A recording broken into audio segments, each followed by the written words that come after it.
This is a video about dice. I don't have dice, but I do have Rubik's Cubes and tape and paper and pens, so here we go. If we're going to be rolling against each other using these 3 dice, which one would you rather have? I'll let you pick first because I'm such a nice guy. Do you want the 1, 6, and 8? Do you want the 2, 4, and 9? Or do you want the 3, 5, and 7? It's not obvious which one is the best. I mean, having a 9 is good, but 2 and 4 are not particularly impressive. Having an 8 is almost as good, and 1 and 6 seem slightly better than 2 and 4. And then there's the 7, which is not the best highest number, but maybe it's compensated for by the 3 and 5, which are a pretty solid lower range. As you may have guessed from the title of the video, the question of which die is the best is a trick question. There is no best die. If you pick 1, 6, 8, I pick 2, 4, 9. If you pick 2, 4, 9, I pick 3, 5, 7. And if you pick 3, 5, 7, I pick 1, 6, 8. And either way, I have a 5/9 chance of beating you. I think the reason why this is counterintuitive is that intuition says that the result of 2 dice against each other should be explainable in terms of properties of the individual dice. Like each die has some intrinsic strength, and stronger dice beat weaker dice. If you're familiar with non-transitive dice, you start to get used to this sort of thing, and that starts to seem like a completely unwarranted assumption, like, why should that be the case? You can think of lots of other examples where the predicate wins against is not transitive, like rock, paper, scissors, or certain player matchups in sports. It's easy to forget how counterintuitive this really is, and I think it's important to remember because it's going to come back to haunt us later. Anyway, there's lots of very interesting questions you can ask here, like, how many of these dice are there with a given number of faces? How unfair is it possible to make them? Stuff like that. And you can look at what happens when you have more dice than 3. How much can we rig it then? The 2-player case is very interesting in and of itself, but I want to talk about what happens when you add a 3rd player. How can you set things up so that no matter what dice the other 2 players pick, you can still beat them? I'm going to briefly go over 2 existing solutions to this problem and then present one of my own. Okay, so clearly you need more than 3 dice, because if you only have 3, then the first player to pick will just pick the winner. So how many do you need? Well, here's an example with 7. This is due to Oscar von Deventer, who's a puzzle inventor who actually invented this gear Rubik's Cube that I have. I didn't realize that until making this video. With 7 dice, there are 28 pairs of dice, so listing out all the results gets a little unwieldy. Instead, we're going to visualize it with a directed graph where an arrow points from one die to another if the first die beats the second. There's a lot of arrows here, but once you dig in, you realize this is a wonderfully symmetric graph. Each die beats 3 dice and is beaten by 3 dice. In particular, going clockwise, each die beats the one that comes in front of it, the one that comes 2 in front of it, and the one that comes 4 in front of it, and is beaten by the rest. Armed with this information, it's not too hard to figure out what your strategy should be. The 2 dice your opponents pick are either going to be next to each other, a distance of 2 apart, or a distance of 3 apart. So again, thinking of clockwise as forwards. If they're right next to each other, you're going to pick the one directly behind them, because then they fall 1 ahead and 2 ahead, and you beat both of them. If the ones they pick are 2 apart, then you go 2 back from the back one, so that they fall 2 ahead and 4 ahead, and you beat both of them. Finally, if they're 3 apart, you go 1 back from the back one, so that they fall 1 ahead and 4 ahead, and you beat both of them. The key property of this graph is that for any pair of vertices, there is another vertex that points to both of them. It's been proven that there are no graphs with fewer than 7 vertices with this property, so in other words, 7 dice is the minimal amount of dice. These dice are also basically 3-sided dice because each number appears twice, and so that's the optimal number of faces too. You can't really do much with 2-sided dice. So in other words, this is as good as it gets for 3 players. Or is it? The other dice I want to mention are by James Grime, who was able to use only 5 dice, though with the catch that you have to be able to choose whether you're rolling 1 of them or 2 of them at the last minute. But what if I told you there was a way to do it with only 5 dice with no catch? Well, okay, there's one catch, which is that the margin of victory is incredibly small, but don't worry about that. It's technically a victory. So remember what I said earlier about non-transitive dice are counterintuitive because the brain wants to explain the results of 2 dice in terms of properties of the individual dice. Well, so far in this video, and so far like everywhere I can find on the internet, everybody's making basically the same mistake, assuming that the result of 3 dice depends on properties of the pairs of dice. And this is what I was assuming for a long time too, but once you actually make this implicit assumption explicit, it's pretty easy to show that it's not true at all. The two things are basically unrelated. Die A does not need to beat die B individually and beat die C individually in order to come out on top when you put all 3 of them together. And this is good because it means that the graph lower bound we talked about doesn't actually matter. In fact, die A might beat die B individually and beat die C individually and not come out on top when you put all 3 of them together. And here's an example of that from Oscar's set of dice. If we take the blue one, the green one, and the yellow one, what happens in pairs is blue beats green, blue beats yellow, green beats yellow. But when you put them all together, there are 27 possibilities, and yellow wins 10, blue wins 9, green wins 8. So even though blue beats yellow and blue beats green individually, blue does not beat yellow and green together. And even though yellow doesn't beat blue or green individually, yellow beats blue and green together. So unfortunately this set of dice doesn't quite do what it's claiming to do, because if your opponents pick yellow and green, there's nothing you can do about it. The grime dice I think do what they're claiming to do, although my calculations were not very careful, so don't quote me on that. Anyway, from now on we're going to completely forget about pairwise results and only consider what happens to a group of 3. This unfortunately makes things harder to visualize because you can't do a graph anymore. But anyway, let's try and figure out how many dice we need, since all bets are off now with the lower bound of 7. We can't do 3, but could we do 4? You could try and play around with it if you want to, but spoiler alert, the answer is no, and here's why. So for each pair of dice, there has to be another one that beats them, but you can't just arbitrarily assign a single die to each pair of dice, because we can't have things like C beats AB and A beats BC. So to get around this, we instead assign each pair of dice a triplet of dice, which includes the pair, and then require that these triplets be unique. So if we're saying that C beats AB, that means ABC gets assigned to AB, and then we can't say that A beats BC because the triplet ABC is already taken. So the problem with 4 dice is that there just aren't enough triplets to go around. There are 6 pairs of dice and only 4 triplets, so no can do. Luckily with 5 dice, there are 10 pairs of dice and also 10 triplets.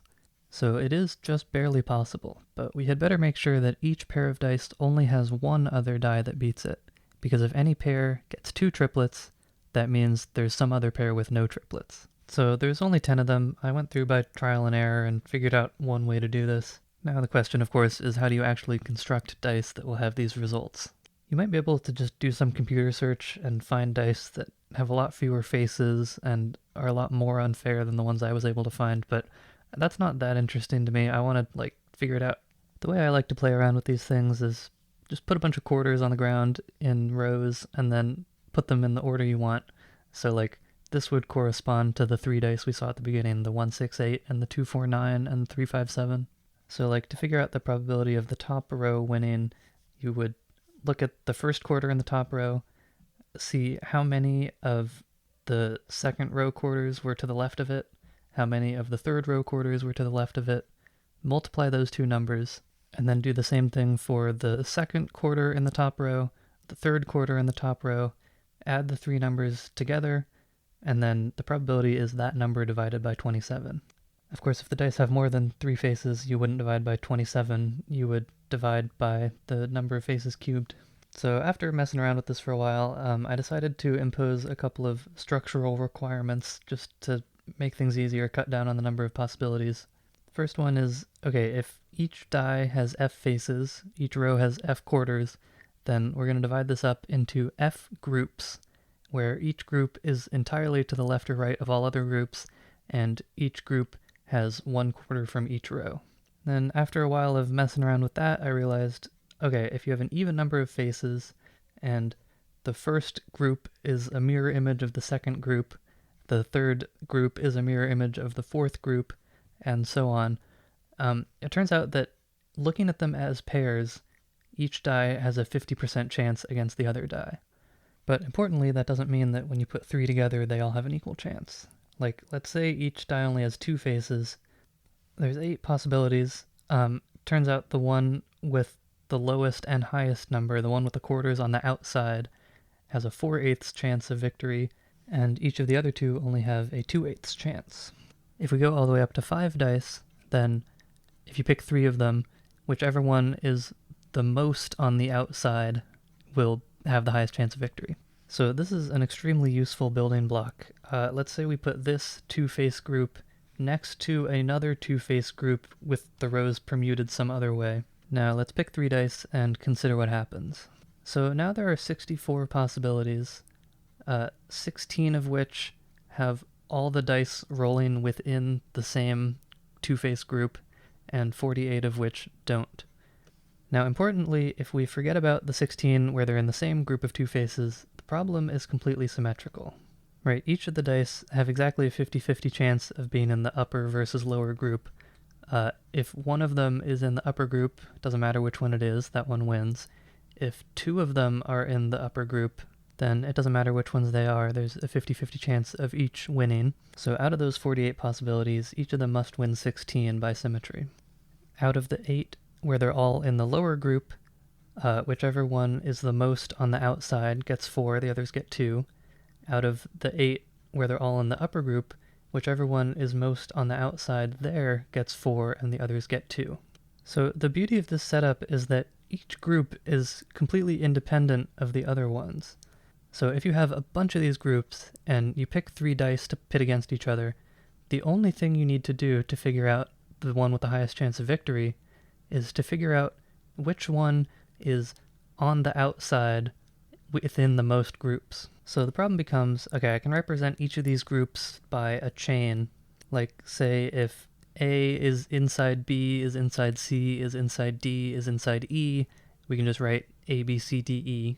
Now, we make a bunch of these chains, could be like A, B, C, D, E, C, A, B, D, E, etc.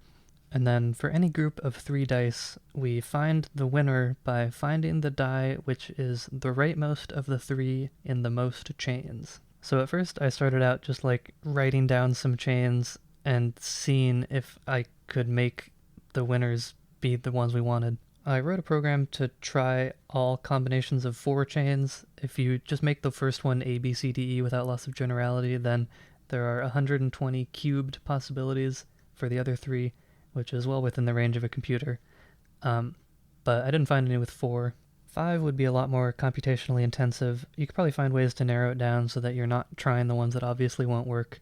But it seemed like if I was going to go to the trouble of doing that, I might as well go to the trouble of trying to figure it out without a program. Eventually I stumbled upon the following idea. Okay, what if we have the chain ABCDE and BDCEA and CDEAB and DEABC and EABCD? That gives us that among those 5 chains, C will be AB, D will be BC, E will be CD, A will be DE, and B will be EA, in each case in 3 out of 5 chains. So I don't know, that seems like it's heading in the right direction. It gives a nice satisfying rule, similar to the Oscar dice one, where if the 2 dice they pick are next to each other in this circle, you just pick the next one. But it doesn't say anything about what to do if they're 2 apart in the circle. Hey, maybe in that case you could pick the one that's 2 ahead. Does that work? Well, yeah, it does. That gives you a unique die that beats every other pair of dice. So just like we achieved the first rule with the cycle A, B, C, D, E, maybe we can achieve the second rule by adding in the cycle A, C, E, B, D, and all permutations of it. So yeah, if we have these 10 chains, and you take each triplet, and you go through and figure out how many times each of those dice is the rightmost of the 3, this is what you get. In all cases, there is a unique maximum, and it lines up exactly with our rules. So all that's left to do is to translate these chains back into actual dice. I don't have that many quarters, so instead I made an Excel spreadsheet. Remember, A, B, C, D, E means that A is on the inside, B is outside that, C is outside that, D is outside that, E is outside that. So this is what that looks like. And then if you go to the next one, B, C, D, E, A, B is on the inside, C is outside that, etc. So this is what that looks like. If you go to the next one, this is what that looks like, and so on. There's 10 of these groups, so each die has 20 faces, and if you number the columns from 1 to 100, then these are the actual numbers that end up on the dice. In case you're not convinced by all this, let's go through this one more time with just the final numbers. So pick a triplet. Let's say ABC. Then first, look at the tens digit. There's a 1 in 100 chance that they all three have the same tens digit. There's a 99 out of 100 chance that they don't, and in that case I claim they each win a third of the time by symmetry. So there's an equal chance for each of them to have the uniquely highest tens digit, and in that case it doesn't matter which one it is, that one wins. There's an equal chance for each pair of them to have the tied highest tens digit, and in that case it's 50-50 which one wins, no matter which ones they are. So that takes care of the 99 out of 100. Now, the 1 in 100, where they all have the same tens digit, there's an equal chance for that tens digit to be 0, 1, 2, 3, 4, 5, 6, 7, 8, or 9. In the case that it's 0, the one with the lowest and highest numbers there has a 50% chance of coming out on top. If it's 1, the one with the lowest and highest numbers there has a 50% chance of coming out on top, and so on. In all cases, the other two have an equal 25% chance. So the probability of A winning is 33 100ths plus 1 1,000th times 50% times the number of groups in which A is the lowest and highest, plus 1 1,000th times 25% times the number of groups in which A is not the lowest and highest. If X is the number of groups in which A is the lowest and highest, this comes out to 1,330 plus X, all divided by 4,000.